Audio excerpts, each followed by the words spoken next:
welcome back to my channel. Or if you're new, hi, my name is Dana. I upload new videos at least once a week. Usually there's something tea related, but sometimes I like to change it up a little bit. Today I'm going to be showing you a flavored matcha, which I barely ever do. We're going to be doing gingerbread matcha. So we are all in the holiday spirit. I have my Christmas lights up, I have my elf shirt on, and we are ready to try some gingerbread matcha. So I bought this on Black Friday. It was half off. Usually it is $30, but I only paid $15. And let's just go ahead and check it out. I know there's really not much to see because it's literally just like green powder, but we'll check out the smell and see what it's like anyway. Okay, so for a tin this size, this is how much of it was in the tin. So it's like in a bag inside the tin, which I understand because the matcha does get stuck to like the sides of the tin. Plus you want to keep it super fresh because matcha is a tea that could go bad, whereas other teas, usually you can like let them sit for up to a year. Matcha is a little bit more sensitive when it comes to that. So I do appreciate that it's in like a sealed bag. And if you take a look at it, it definitely has a brown sort of hint to it. I wonder if you could see it because I have like the brightness turned up, but looking at it now, like through my eyes, it definitely doesn't look as bright green as a straight matcha would be. There are only 3 ingredients in this tea. It's cane sugar, green tea, and natural gingerbread flavoring. So this is nowhere near a pure matcha. This definitely has a lot of sugar, considering cane sugar is its first ingredient. But honestly, I just thought the gingerbread aspect of it sounded so fun. And I've been thinking of trying like a white hot chocolate with this, but I did want to try it on its own first, just so I can see. So there's not a whole lot of information on here. I could read you like the little description. It says, "What's sweet, spicy, and heartwarming, this festive matcha. With all the comforting flavor of gingerbread, it's the coziest way to get your daily dose." So I think when they say daily dose, they mean like get your daily dose of matcha, because matcha is crazy high in antioxidants. If you're drinking tea for the health benefits, you should definitely be drinking matcha because the antioxidants are so wonderful for your skin and just your body in general. When I worked at DAVIDSTea, since we got free tea every time we worked, I would always get a matcha the first thing. I'd make myself a matcha in the little matcha shaker, and I would just do like a quick shot of matcha to start my shift. And it was really nice because matcha is definitely expensive, especially if you're drinking the straight stuff. DAVIDSTea's flavored matchas, like if I'm being 100% honest, I've never been the biggest fan of because they are so sweet. The first ingredient usually is cane sugar or coconut sugar, whereas like honestly, I would prefer if it wasn't sweetened and it was just like the matcha with the flavor. So let's open it up and give it a smell because I think we have read all the information on the tin already.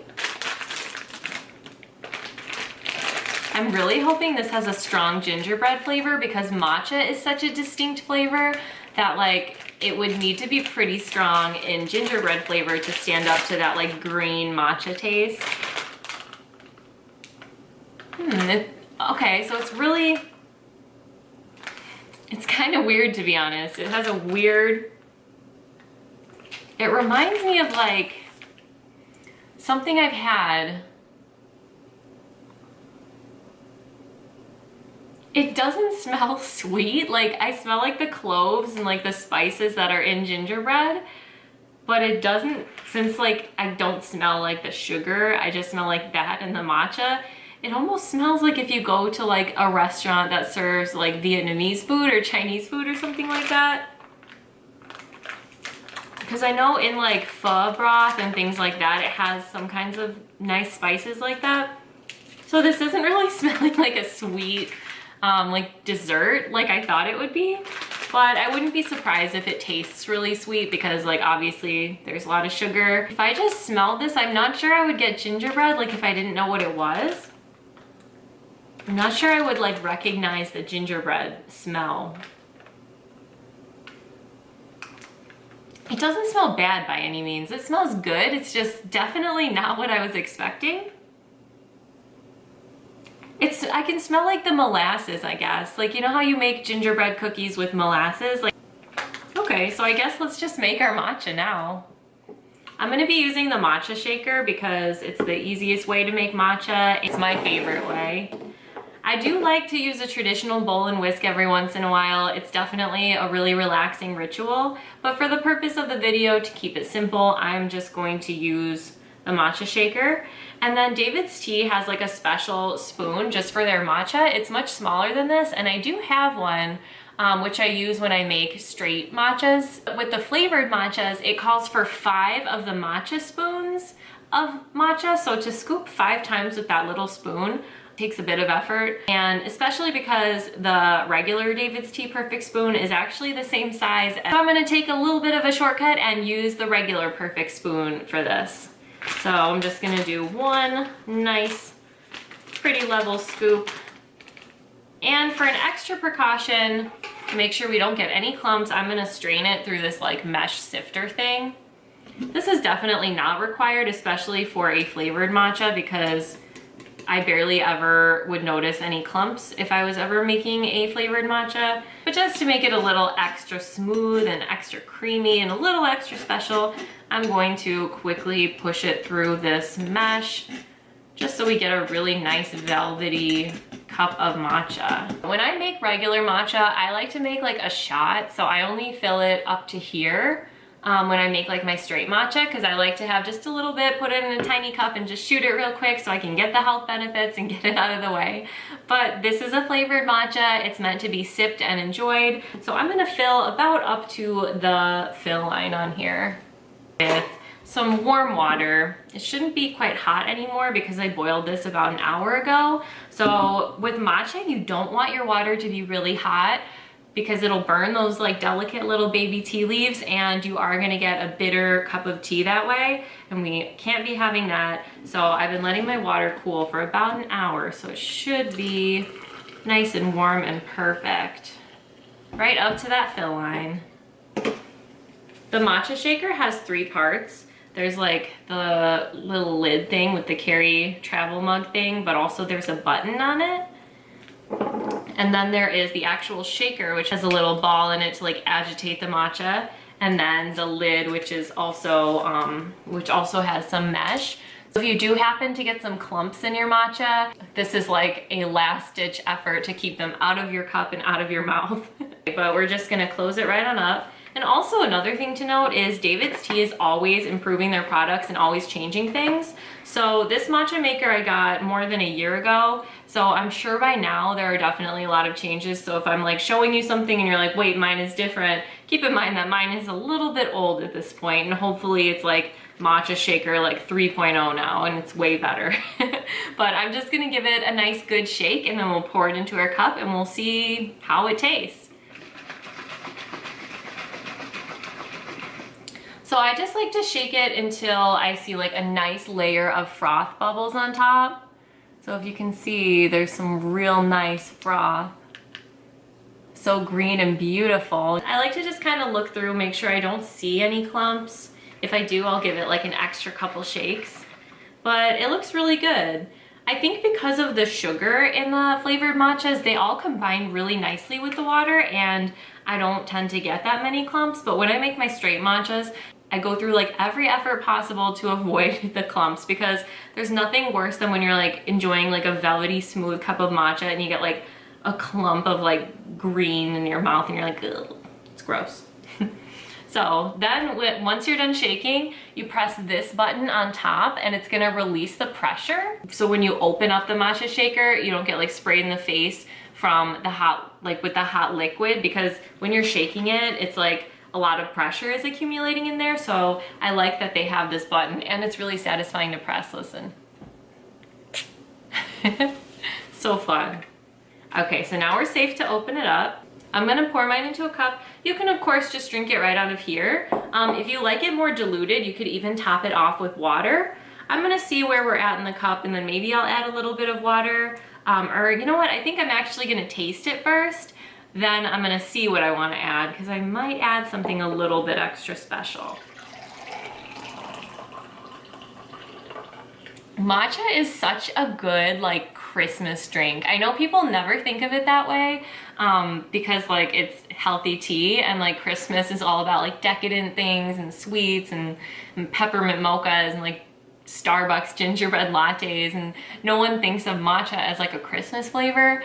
And I mean, traditionally it's definitely not, but I always like around the holidays, I love drinking matcha out of like a Christmas mug because it is green and it just is so, it just adds to the festiveness. Like, but I do really like to drink tea out of clear mugs because you can like really see like what it looks like. And with matcha, there's not really much to see because it is just pretty like uniformly green and opaque, even if it is flavored. So there's really not much to say about it. It is a little duller of a green, like a little more like brown toned than a regular matcha. Like a regular matcha is like almost as bright as my shirt, but this one definitely is a little bit like toned down of a color. It still smells like molasses or like something like weird. I guess I'm like getting a little more of a sweet scent now that it's made and in a cup than I was just from the powder. So maybe it'll taste better than I think, but I'm still unsure how the combination is going to be when it comes to matcha and gingerbread together.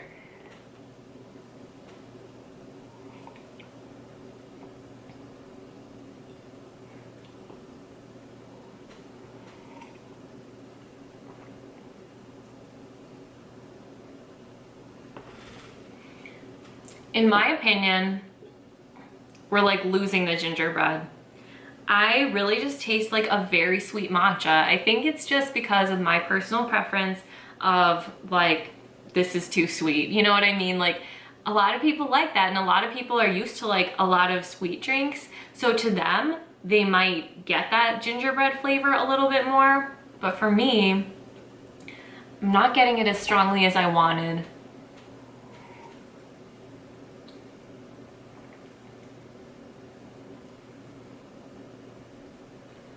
I'm not loving it. It just tastes really, really sweet to me.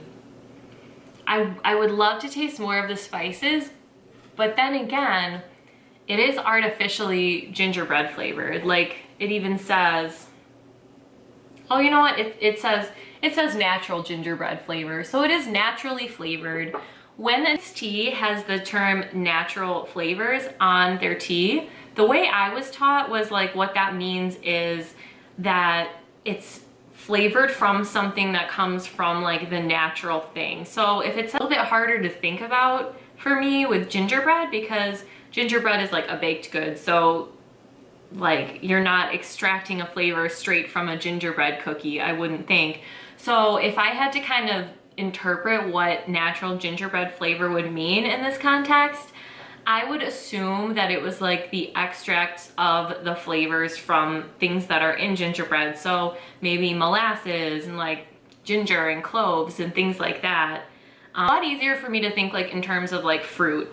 If something at DAVIDSTea says that it contains natural orange flavoring, it means that they extracted flavor like from an actual orange to put in the tea. So if something says like artificial orange flavoring, that means it's like it's not actually from an orange, but what they told me at DAVIDSTea was that it's like chemically like the same as the flavor from the orange. They just have to use artificial flavors because oranges don't grow all year, say. Like they have to ensure a consistent cup, so they will have to go to unnatural sources for things like that. But if it's natural flavor, I've been told that it comes straight from like the orange. So it's like flavor that was taken out of the orange and put into your tea. So it's nothing unnatural and nothing like chemical and weird if it says natural flavoring, but it is a little more weird to think about natural gingerbread flavoring because I don't really know what that means. I kind of would have preferred if they laid it out as like natural ginger flavoring, natural clove flavoring. You know what I mean? Like if they would have laid it out more like that, I think we would all have kind of a better opinion of that, because I know people just assume when they see like flavoring, it means that there's some weird artificial stuff in there. And that's not necessarily true. But with this tea, it is a bit of an exception for me because I'm like, oh, I don't know, natural gingerbread flavoring, that sounds a little bit of like a stretch to say natural. I would have preferred if instead of like just popping in some flavoring, if they would have like actually put the spices in the matcha, but that definitely would compromise the color if they were putting like actual cloves, like ground cloves and like ground ginger, because those are things that you can consume. You couldn't do something like cardamom pods because you're gonna be drinking your matcha. Like that wouldn't work in a matcha because you can't have like chunks, it would have to be powder. But I feel like they could have found a way to have some like maybe crystallized or like powdered ginger and like cloves and things like that, because those are things that you can actually like swallow and consume. Whereas like I would have kind of liked to see if it was a little bit more like natural instead of like just being like gingerbread flavoring. I would have liked to see like a couple more actual ingredients. Really amped up the flavor too, in my opinion, because I get like the teeniest tiniest hint of like a spice, but it's not like as gingerbready as I would have liked. It's not terrible, and I think if you like DAVIDSTea's flavored matchas, it's definitely worth trying because gingerbread and matcha is a unique combination. So I think that's what I'm gonna do now is I'm gonna add in a little bit of this vanilla creamer. I sort of think of as like a blank slate that can kind of enhance anything and go with any flavor. So I'm just gonna do like a little teensy bit of this. It's Coffee Mate Natural Bliss Almond Milk Non-Dairy Creamer. I say mostly drinks this with coffee. I usually just drink my coffee with like a stevia, and I never ever put anything into my teas. I just don't prefer it. But I think this might be a good candidate to try with some creamer. I don't want to overdo it, but I am going to add a decent amount. Separated. That's the thing I noticed with creamer too, is like I don't like to add it to things like, because I like non-dairy creamers and they always like sink to the bottom like this, so you're like sipping it and it's like, are you even getting barely any? I don't know, it's just like weird. So I'm just gonna stir it real quick to like get a uniform color. Let's see.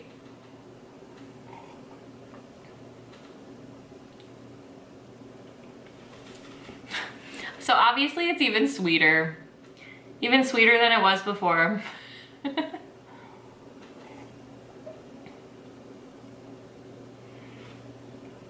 I think the reason that I don't like taste test a lot of matchas on my channel is because like I drink matcha for the health reasons. I don't like love the flavor, especially in like a sweet like dessert context. I know a lot of people love like matcha flavored desserts, and I've always kind of like been curious. Like, I mean, I've tried a lot of matcha flavored things and I would never choose that over like a different kind. Like if there's like matcha Oreos and there's regular Oreos, I personally would prefer regular Oreos, you know? Or like if it's like matcha or chocolate, I'm gonna pick the chocolate, you know? Like it's just not a dessert I prefer, because for me, like I like to drink matcha just straight and I just like shoot it and get it over with. Like it's not something that I love the flavor. I love the ritual of making matcha and I love the benefits of making matcha, and I just think it's like a miracle, amazing tea, but it's not my favorite flavor. So I think for someone like me who doesn't really like matcha in a desserty context, I'm just always let down by the DAVIDSTea's flavored matchas because they are so sweet, and I think they're really meant more for people who prefer like a dessert matcha. One cool thing I do like to note though is if you like desserty matchas and you're looking for like a good treat, a cup of this is only 15 calories and 5 grams of sugar. And I do feel like since there's actual like real sugar in this that you're actually like consuming, I feel like it could be like a satisfying replacement for an actual dessert, especially if you're adding a little bit of creamer. Let's see, so 1 tablespoon of creamer of this particular one is 30 calories, plus if you put it in a cup of this, 20 calories.